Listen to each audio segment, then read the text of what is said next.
Hey everyone, so I wanted to kind of talk about a relationship that I had noticed with my previous profession as a dental hygienist and my current job occupation as a Team Beachbody coach.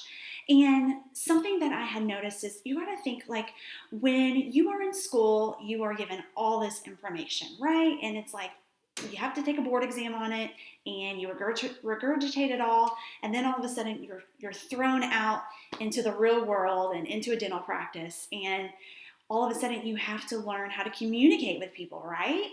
You have to learn how to explain to them about gum disease.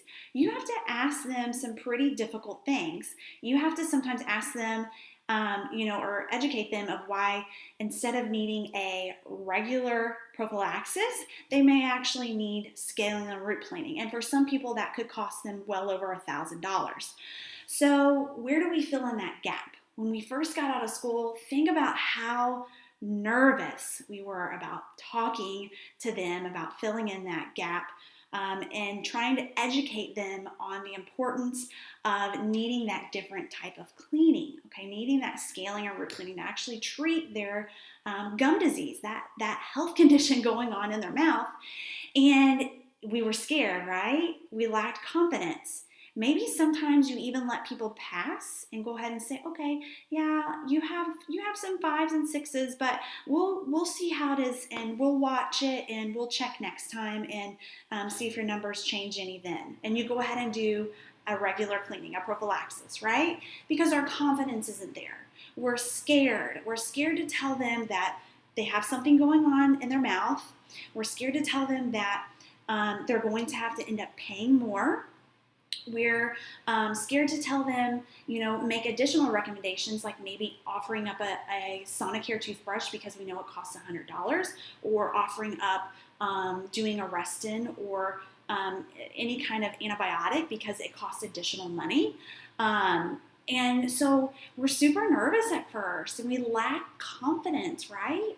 Right. I know I'm sure if you guys go back and you think about that first year as a hygienist, it was scary. It was like you were really trying to figure out how to tell people. And you go back to how you probably explain periodontal disease. And if you're like me, you practice almost 10 years, you would probably put your hands in your face, right? Or if you go back and you look at your patients you let slide and just did a general cleaning because you were too scared to tell them that they needed something more, you would really be kind of ashamed, right? Right. So I want to explain with coaching that it's not a lot different, because when we become coaches, we aren't taught. We are taught how to be a coach. We go through coach training, but we're not put in the situation of having to communicate with people about why they need to make changes with their health, about this eating plan, asking them to commit to doing the eating plan, a fitness program, and Shakeology. They may say, oh, I don't want to do the shakes. I just want to do the fitness program right now. I don't have the money to do all of that.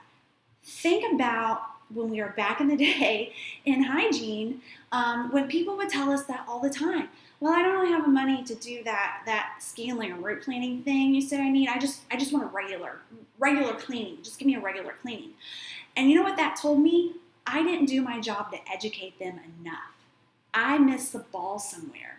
And I failed a lot of times, and I got a lot of no's from people at the beginning when I asked them to go from their free cleaning to $1,000 cleaning. I got a lot of no's. And so I learned really quick, man, I have got to learn how to communicate with people better and explain the urgency of getting a scaling and root planing and how it can be damaging to their oral health, how they could lose their teeth, how it could affect their overall body and cause issues with things like heart disease.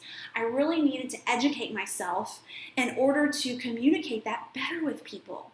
That's where I was missing the boat.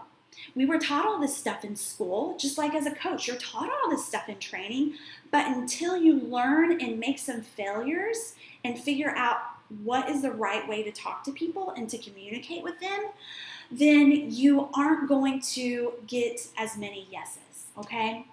As you get better at it, just as with dental hygiene, as I got better at it, I rarely got rejection from doing a scaling and root planning.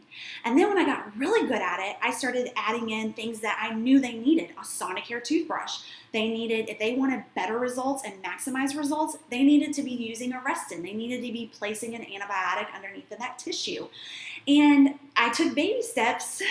So at first I got better at talking about gum disease, and then I started really developing a belief because I educated myself on Reston. I educated myself on Sonicare, and I was like, you know what? I could get these patients better results. I could get them into having healthy tissue again. If I could just have them get this, how can I get that point across? I educated myself. I learned how to communicate that to them, and it was like every single time somebody came in, I was able to communicate to them. I not only did a scale and rate planning, but I sold a Sonicare toothbrush and I added on a Reston because I was able to learn chairside manner. I was not taught that in school. I was not taught how to communicate with people. I had to fail multiple times before I figured out what worked.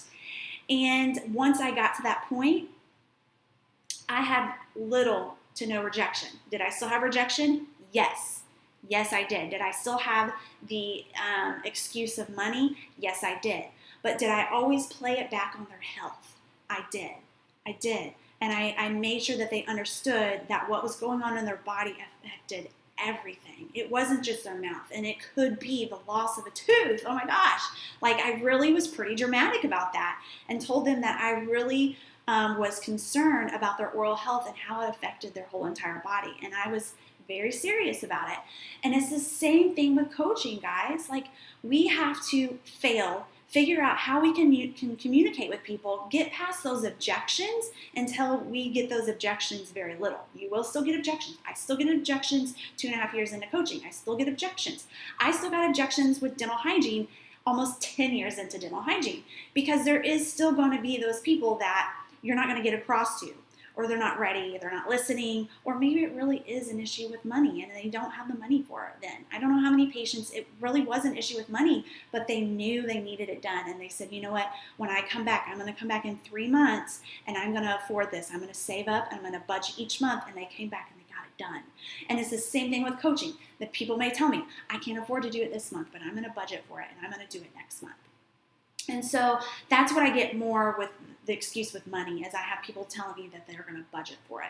I get that more with the excuse of money, not I just don't have money. I just don't have the money for it. I don't get that as much because my educating them is so powerful. My message that I have learned to get across to people, my communication with them, my post in educating them, because I can't regurgitate. Like in our chair, we only have our dental chair, so we can only regurgitate that information. So every time they come back, we got to regurgitate more information, and hope that when they come back 6 months from now, they get the point. But we have this huge opportunity with social media to educate every single day. Social media, we educate, plant seeds. And then when we come back and we follow up the following month, they are ready. They may be ready to commit. It may not be a following month. It may be a year from now. But they're watching. And if you can get your message across, it's no different. So I wanted to make that point pretty clear, that we as coaches, we do go through training, but the communication part is learned. It's no different than dental hygiene. If I came out of dental hygiene school and I was ready to talk about gum disease and I was ready to sell Sonicares and ready to sell Reston and I was ready to change lives, no, I was scared. I was like, oh my God, okay, you got a 5 and a 6. Well, we'll see next time and we'll recheck your numbers. That's what they got from me. It wasn't long though, because I learned that I was really doing a disservice to them. I was ashamed, and I thought I need to get my butt in gear. I went to school to be a hygienist. People are expecting me to tell them what is going on with their mouth, and if I want to be a damn good hygienist, then I better be telling them what's going on with their mouth. And I better be educating them. And so I had that power behind me, that I had a belief. I had a belief in what I was doing as a hygienist, and you have to have that same belief as a coach. You have to have that belief that you're helping people through health and fitness, that you're helping them learn how to eat, that you're educating them. So just want to do a quick video because the relationship is actually very close, And if you're feeling as a coach overwhelmed, I want you to take it, or you're feeling like you're getting a lot of objections or you lack the confidence, I want you to take it back to your first day at that dental office and how scary it was. Maybe even your first year, how scary it was and how much you had to learn and gain confidence and learn how to communicate and develop really great chairside manner. It's no different as a coach.